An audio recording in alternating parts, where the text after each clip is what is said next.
Iniciaremos las charlas educativas con la descripción del sistema cardiovascular. Trataremos el corazón, la circulación mayor y menor, los vasos, arterias y venas y las arterias coronarias. El sistema cardiovascular está formado por el corazón y los vasos sanguíneos, arterias, venas y capilares. Se trata de un sistema de transporte en el que una bomba muscular, el corazón, proporciona la energía necesaria para mover el contenido, la sangre, en un circuito cerrado de tubos elásticos, los vasos, arterias y venas. El corazón funciona como una bomba, el cual impulsa con la suficiente presión y fuerza la sangre para que suministre oxígeno y nutrientes a todas las células y órganos de nuestro cuerpo y que puedan utilizarlos para su funcionamiento correcto. El corazón está situado en el tórax, en el lado izquierdo. Está rodeado por los pulmones, que lo protegen, como un airbag, y a su vez están dentro de la caja torácica, costillas, columna vertebral, músculos, que protegen estas estructuras y evitan que cualquier golpe o traumatismo puedan dañarlas. Anatómicamente es un músculo, que llamamos miocardio. Es un músculo hueco.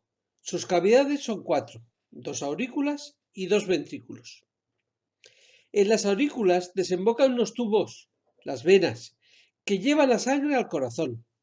En la aurícula derecha desembocan las venas cavas, con la sangre del organismo, y en la aurícula izquierda desembocan las venas pulmonares, con la sangre del pulmón. Los ventrículos son cámaras que le dan la fuerza a la sangre para que adquiera la presión suficiente y llegue a los distintos territorios. Del ventrículo derecho surgen otros tubos, las arterias pulmonares, que llevan la sangre al pulmón. Y del ventrículo izquierdo sale un tubo muy grande, la arteria aorta, que distribuye la sangre, ya con oxígeno y nutrientes, a todos los territorios del cuerpo. Observamos 4 válvulas que actúan a modo de compuertas, que permiten el paso de sangre de una cámara a otra y evitan, al cerrarse, que ésta vuelva a la cámara anterior. En el lado derecho tenemos la válvula tricúspide, que conecta la aurícula y ventrículo derechos, y la válvula pulmonar, que controla la salida de la sangre desde el ventrículo derecho hacia la arteria pulmonar y pulmones. En el lado izquierdo encontramos la válvula mitral, que conecta la aurícula y ventrículo izquierdos, y la válvula aórtica, que regula la salida de sangre desde el ventrículo izquierdo a la aorta.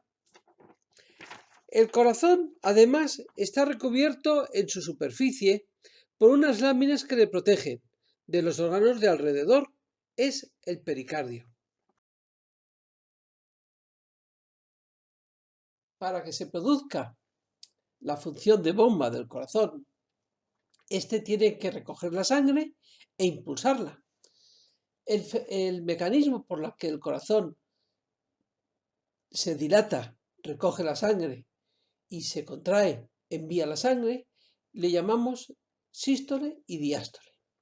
Durante la sístole el corazón se contrae y los ventrículos envían con fuerza la sangre hacia los pulmones, el ventrículo derecho, y hacia la aorta y el resto del organismo, el ventrículo izquierdo. Y durante la diástole el corazón se relaja y permite el vaciamiento de las aurículas y entrada de sangre hacia los ventrículos para que coja el suficiente volumen de sangre y pueda impulsarla con fuerza.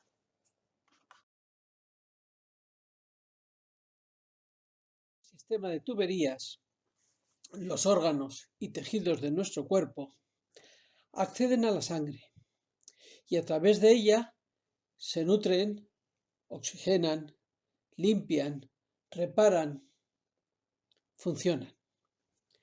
En la imagen de la izquierda vemos un esquema de la circulación venosa.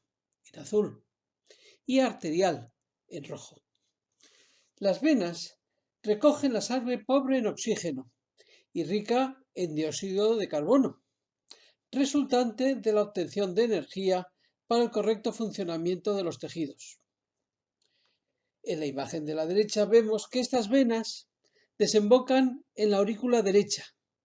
La sangre, tras su paso al ventrículo derecho, la impulsa con fuerza a los pulmones.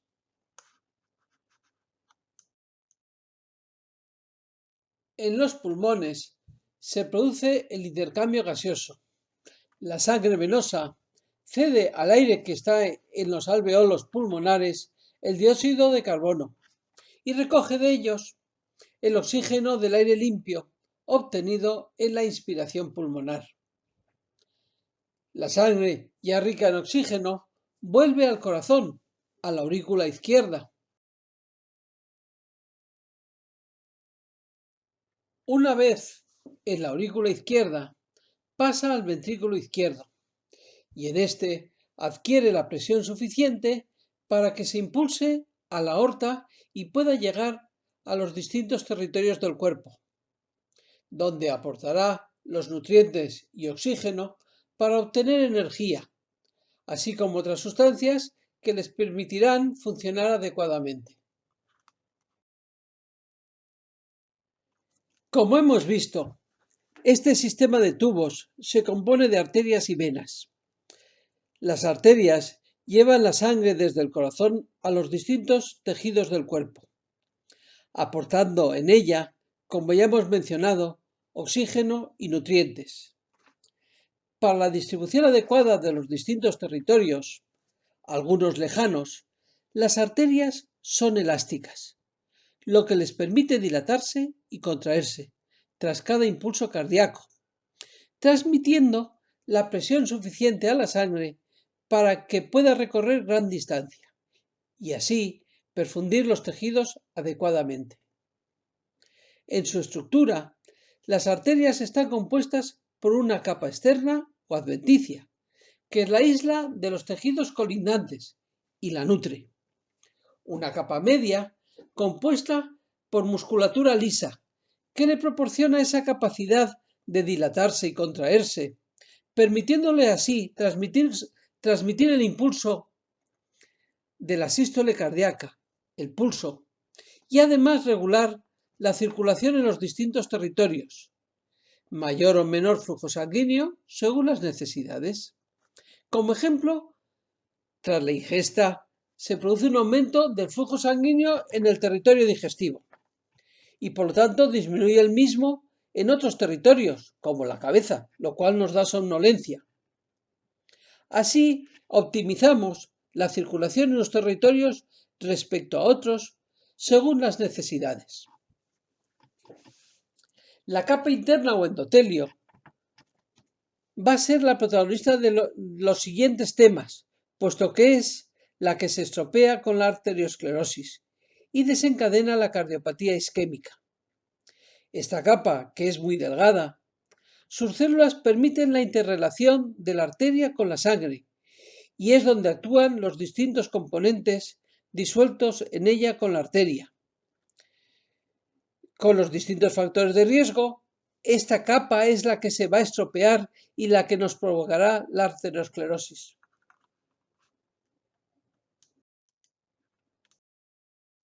Las arterias, a medida que van desplegándose por los territorios, van disminuyendo su calibre, transformándose en arteriolas y posteriormente en capilares. En estos se produce la cesión de los componentes sanguíneos a las células y tejidos, los nutrientes, oxígeno y otras sustancias, y recogen el dióxido de carbono y productos de desecho que a través de las vénulas y venas retornan al corazón. Entre las arterias debemos destacar aquellas que llevan la sangre al corazón. Son las tres arterias coronarias. Parten de la aorta, en la misma salida, junto a la válvula aórtica. Surgen la arteria coronaria derecha, que lleva la sangre al ventrículo derecho y parte de la cara inferior del ventrículo izquierdo, y las dos arterias coronarias izquierdas.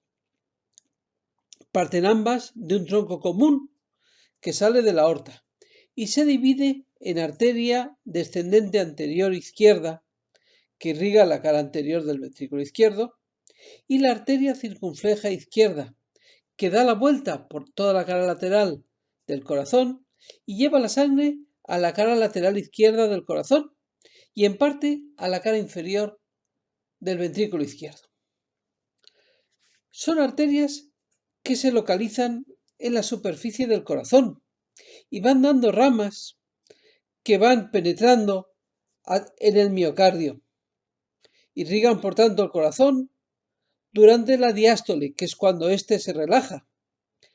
Al estar el corazón en constante funcionamiento, soportan estas arterias un alto grado o flujo de sangre y por ello se suelen dañar con más frecuencia.